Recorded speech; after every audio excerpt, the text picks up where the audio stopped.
Olá, mais uma vez estamos com vocês. E neste vídeo vamos apresentar algumas chaves para ler e entender o livro do Deuteronômio, que significa segunda lei. Com uma leitura atenta desse livro, o leitor poderá perceber que está diante de um texto complexo, fruto de um longo processo redacional e com diferentes imagens de Deus.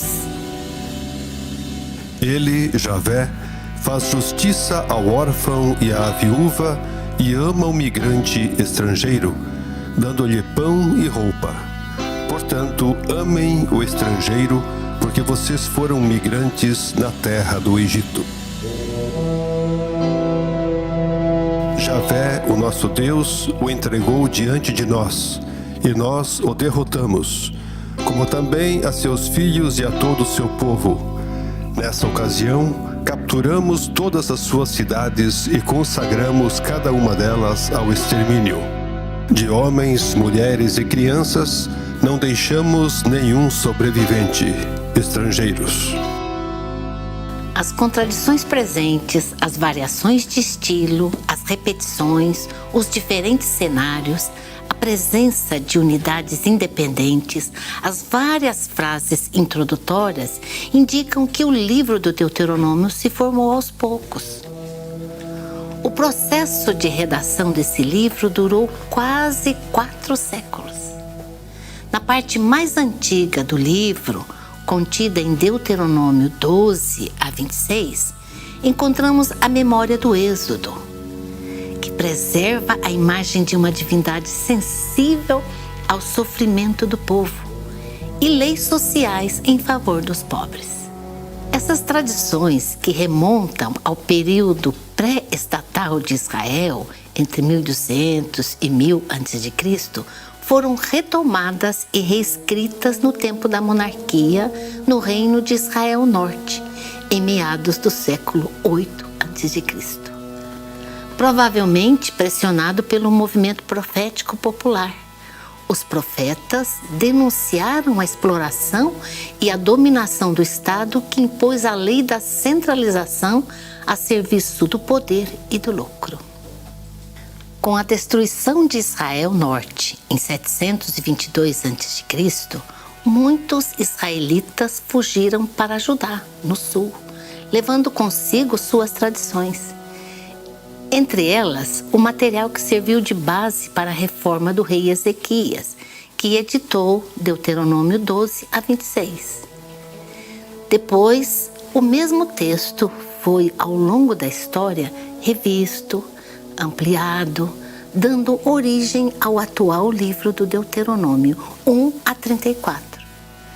Por isso, esse livro tem vários autores ou grupos sociais, com diferentes interesses, situações, locais e momentos históricos. Vamos destacar 4 etapas principais do nascimento desse livro.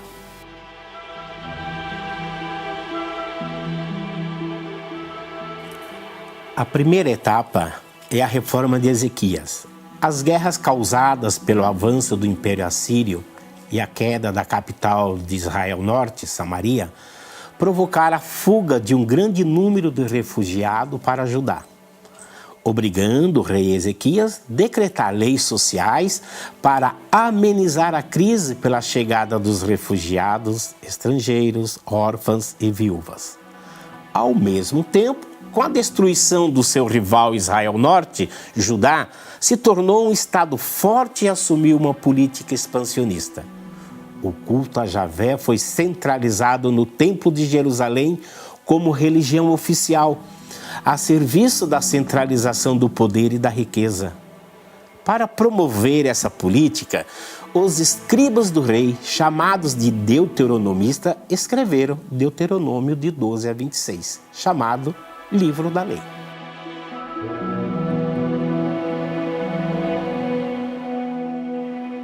A segunda etapa é a reforma de Josias.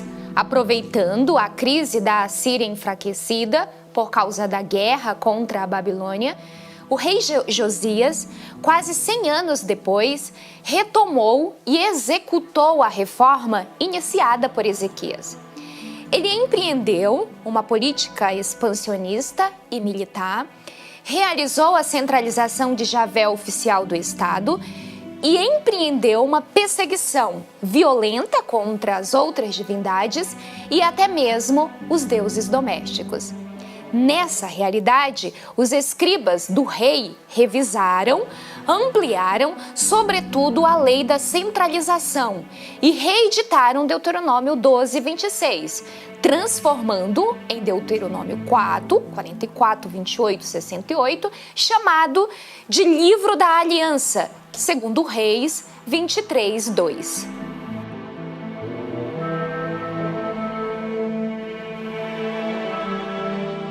A terceira etapa é a redação exílica.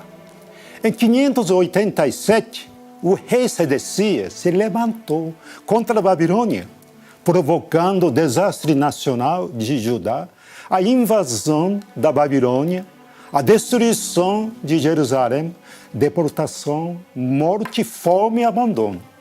Nesse contexto, os escribas revisaram e fizeram acréscimos no texto de Deuteronômio, capítulo 4, versículo 44, até capítulo 28, versículo 68, para confirmar que o exílio foi castigo de Javé, causado pelo rompimento da aliança por parte do povo, sobretudo dos governantes.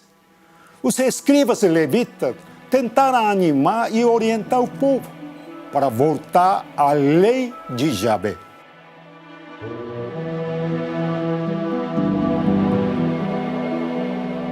A quarta etapa é a redação pós-exílica.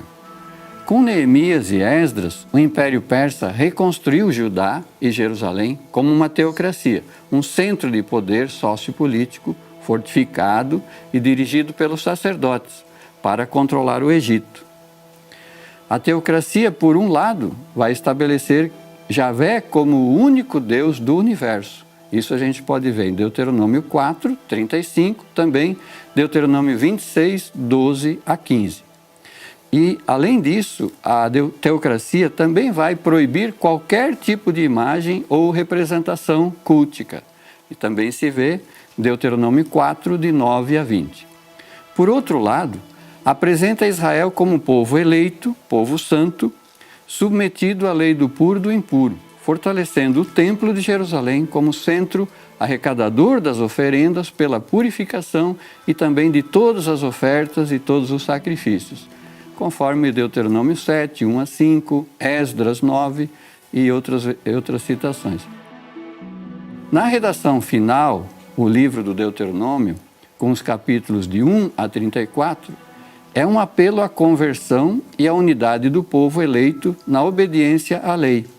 E exalta Moisés como o patrono da lei e único mediador entre o povo de Israel e Javé, o Deus poderoso e único da teocracia judaíta. O livro do Deuteronômio apresenta textos de teor humanitário, com leis de proteção para as pessoas mais fracas e empobrecidas, como, por exemplo, Deuteronômio 24. Mas também apresenta outros textos desumanizantes que justificam matar em nome de Deus, como Deuteronômio 13. Ou ainda oprimir e escravizar mulheres e crianças, como está em Deuteronômio 21. Isso são marcas do longo processo redacional desse livro, que durou mais ou menos 4 séculos. É preciso entender a história do antigo Israel para entender o livro do Deuteronômio.